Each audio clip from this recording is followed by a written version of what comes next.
De volta com o Jornal Centro-Sul aqui pela TV Centro-Sul, pertencente à Fundação Dom Alfredo Schaffler. Como anunciamos aqui na abertura do programa, estamos recebendo a psicóloga Graça Moura, que vai conversar conosco a partir de agora sobre como viver o emocional neste período de pós-pandemia. E é com ela, que já está aqui, você está vendo, que a gente conversa a partir de agora. Doutora Graça Moura, boa tarde e bem-vinda aqui ao Jornal Centro-Sul. Boa tarde, Arivan. Eu quero cumprimentar todas as pessoas que estão sintonizadas com a TV Centro-Sul, mas eu queria começar a minha fala dividindo com todas as pessoas que estão sintonizadas conosco, dividir uma poesia. Eu aprendi com um escritor que a vida não é o bastante, por isso que a gente precisa da poesia. Esse poeta é pernambucano, filho de Itabira, Zé Monteiro. Ele recebeu recentemente uma grande homenagem que o notabilizou como patrimônio vivo da cultura brasileira. E ele escreveu um poema chamado um soneto chamado Soneto da Revolta. E eu gosto muito e vou partilhar com todas as pessoas que estão sintonizadas com a TV Centro-Sul, em Picos. Ele disse: que culpa tenho de ser diferente? Amar as artes, porventura, é crime? Tudo é mutável e o irreverente não se acostuma com qualquer regime. Contra a vontade rude e indiferente, eu faço parte do sagrado time que empresta a alma, sofre, cria e sente nojo do poder que oprime. Aprendam isso, gente não se doma. Pichem meu nome, rasguem meu diploma, aceito tudo com tranquilidade. Se acharem pouco, cubram-me de lodo, cortem meu riso, me excomunguem toda, só não me toquem na dignidade. Boa tarde. Doutora Graça, sempre ensinando. Quando eu chamei de professora, é psicóloga, né? Mas professora. O que a senhora pode repercutir, reproduzir aqui para nós dessa experiência como profissional que tem estado tão perto dos sofrimentos das pessoas? Com certeza, Erivan. O psicólogo lida diuturnamente com o sofrimento humano. Nós vivemos períodos muito difíceis nesses 2 anos. E eu diria, sem medo de errar, que temos pessoas sequeladas por conta dessa vivência. Mas temos também notícias boas, Erivan, porque algumas pessoas também melhoraram com a pandemia. Porque assim, na minha experiência, obviamente que eu estou tendo cada vez mais o cuidado de dizer que o que eu falo é uma amostra de um universo maior. Uma amostra de um universo maior, porque eu não sou pesquisadora, uma pessoa que vive pesquisando, mas pesquiso diuturnamente porque interajo diuturnamente com pessoas e interajo muito com o sofrimento humano. Na pandemia, por exemplo, Erivan, os portadores de transtorno de pânico, que a gente pode chamar da doença do medo, muitos pioraram pelo medo da contaminação, mas eu tive casos de pessoas que melhoraram. Eu até brinquei com alguns dizendo que o susto foi tão grande, que o medo foi tão grande, que eles terminaram lidando um pouco melhor com os medos nesse momento. Mas nós temos pessoas que ficaram com marcas, e eu diria que alguns com marcas indeléveis. Falam muito também na piora dos relacionamentos. É claro que alguns relacionamentos pioraram, mas também alguns relacionamentos melhoraram por conta da pandemia. É claro que um casal, por exemplo, Erivan, que estava em crise, né? E a pandemia os juntou obrigatoriamente naquele período, né, que foi implantado o lockdown, que todo mundo tinha que ficar em casa.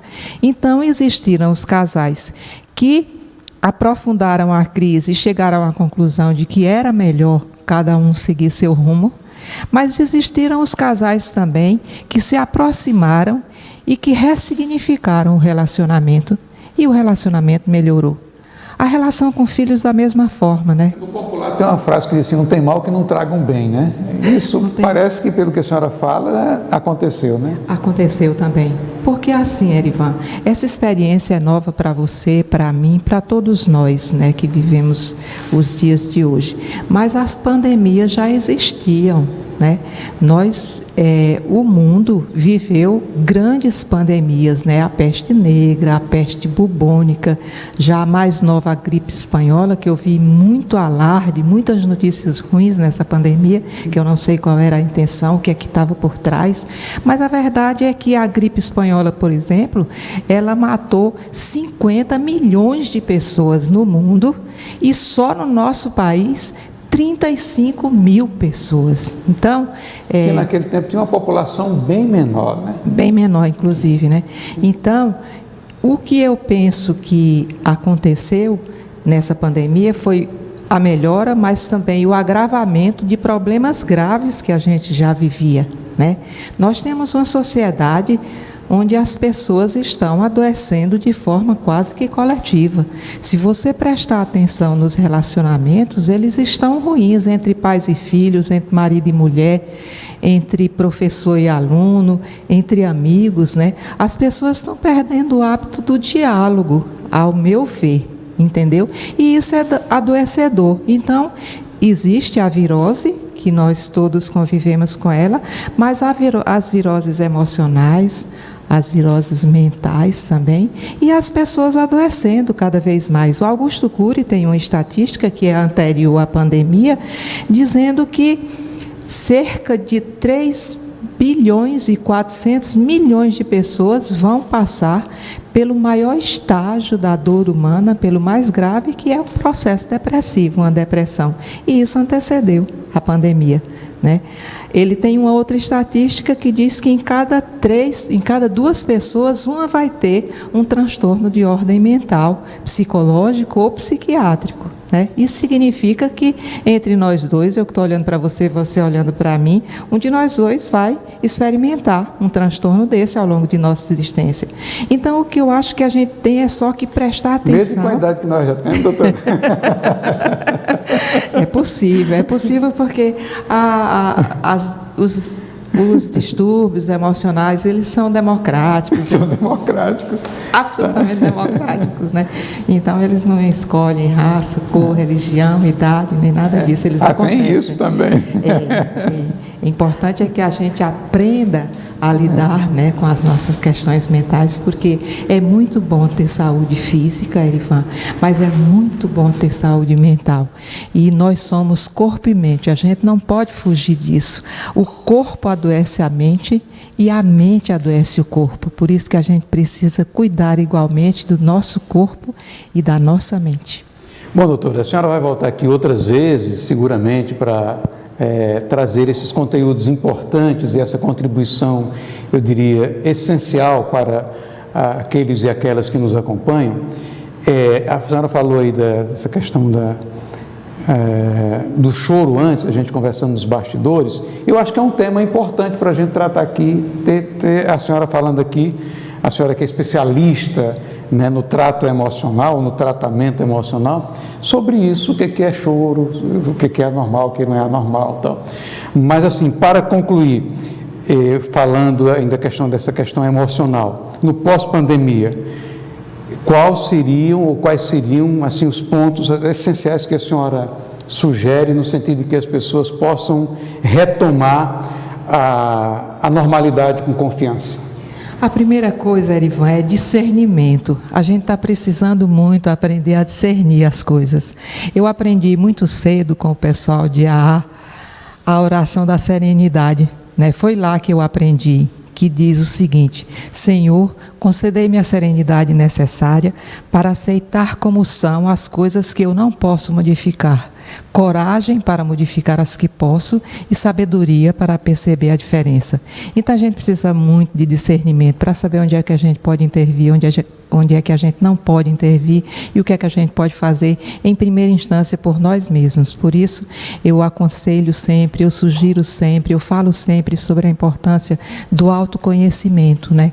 Porque as pessoas se arvoram de fazer diagnósticos dos outros quando nem delas próprias elas fizeram tiveram ainda. Então é muito importante que a gente conheça as nossas dores, as nossas formas de reagir, sobre o nosso choro. Nós temos uma sociedade que abomina sobre alguns aspectos o choro, né? Diz que não, que é fraqueza, que não é coisa de homem, que homem não chora. E chorar é importante, chorar é necessário, chorar é para o homem e para a mulher, é lugar comum, e felizes os que choram, e faz bem, inclusive. As pessoas que choram, elas também dividem, elas expressam nessas lágrimas dores que elas não conseguem expressar de outra forma, né? Nós queremos agradecer aqui a presença, a participação, as informações muito lúcidas, né, e essas reflexões todas que fazem parte do cotidiano dos psicólogos, aqueles que tratam as questões emocionais. Muito obrigado por ter atendido aqui o convite do Jornal Centro-Sul e da TV Centro-Sul, doutora Graça.